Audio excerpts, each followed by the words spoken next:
അവാർഡിന് കൊടുക്കാൻ തീരുമാനിച്ചിരിക്കുകയാണ്. അതുപോലെ കാർഗിൽ ഷോയ്ക്ക് സമയത്ത് ഞങ്ങൾ ചെയ്തിരുന്നു, പ്രളയത്തിന്റെ കാര്യത്തിന് ചെയ്തിരുന്നു. അല്ലാതെ ഒരുപാട് ചാരിറ്റി പ്രവർത്തനങ്ങൾ ഞങ്ങൾ ചെയ്യുന്നുണ്ട്. പലർക്കും അറിഞ്ഞുകൂടാത്ത പല കാര്യങ്ങൾ ഞങ്ങൾ ചെയ്യുന്നു. അപ്പൊ ഇതൊരു വലിയ ഇൻഡസ്ട്രിയാണ്, വളരെ കഷ്ടപ്പെട്ട് പടുത്തുയർത്ത ഇൻഡസ്ട്രിയാണ്.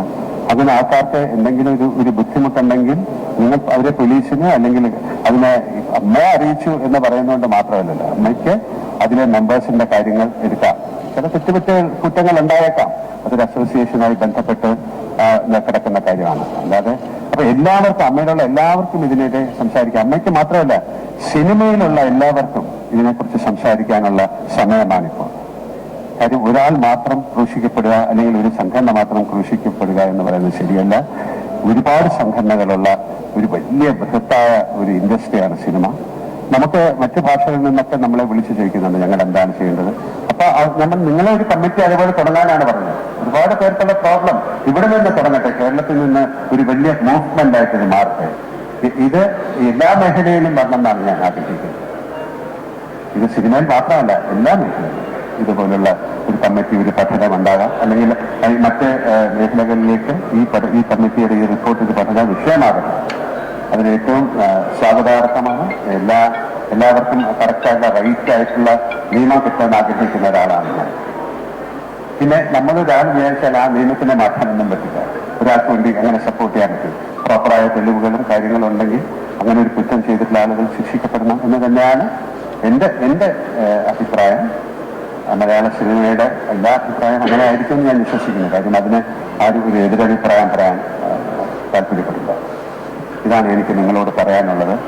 ദയവ് ചെയ്ത് നിങ്ങൾ എല്ലാവരും കൂടെ സഹകരിച്ച് ഈ ഒരു ക്രൈസിസിന്, നമുക്കിപ്പം ഇതിനു മുമ്പ് എന്താണ് നടന്നത്, വളരെ ഇന്ത്യ കാണാത്ത ഒരു വലിയ ദുരന്തമാണ് നടന്നത്, ഒരു ഉരുൾപൊട്ടൽ. പക്ഷെ അതിനെയൊക്കെ നമ്മൾ അതിജീവിച്ചു. പ്രളയം അതൊക്കെ അതിജീവിച്ചു. നിരവധിയായ പ്രളയം ഒരുപാട് പേര് അതിൽ ഒഴിച്ചു പോയിട്ടുണ്ടാകും.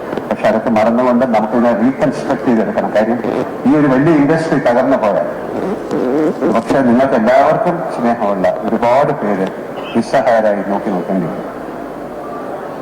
അത് വളരെ പാവപ്പെട്ട ആൾക്കാരുണ്ട്, അതിന് സിനിമയിൽ അഭിനയിക്കുന്നവരുണ്ട്, അഭിനയിക്കാത്തവരുണ്ട്.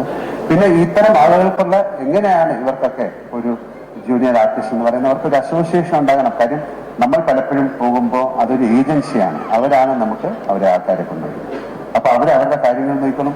എന്തെങ്കിലും കംപ്ലൈന്റ് ഉണ്ടെങ്കിൽ അവർക്ക് കൊടുക്കണം. അപ്പൊ ഇതിനൊരു നിയമ നിർമ്മാണം ഉണ്ടാക്കാൻ മലയാള സിനിമയിലെ ആക്ടേഴ്സ് എന്ന് പറയുന്നത് 500 പേരുണ്ടെങ്കിൽ എല്ലാവരും വളരെ വളരെ സെന്റിമെന്റലാണ്, പെട്ടെന്ന് എക്സൈറ്റഡ് ആയിരുന്ന ആൾക്കാരാണ്. അവർക്ക് ഇങ്ങനെയുള്ള കാര്യങ്ങൾ പെട്ടെന്ന് അതിൽ തളർന്നു പോകുന്ന ആൾക്കാർ. അപ്പൊ അവരെ തളർത്താതെ ദയവ് ചെയ്ത് എങ്ങോട്ടേക്കാണെന്ന് പറയാൻ എനിക്ക് ബുദ്ധിമുട്ടാണ്. കാരണം വളരെയധികം സങ്കടം.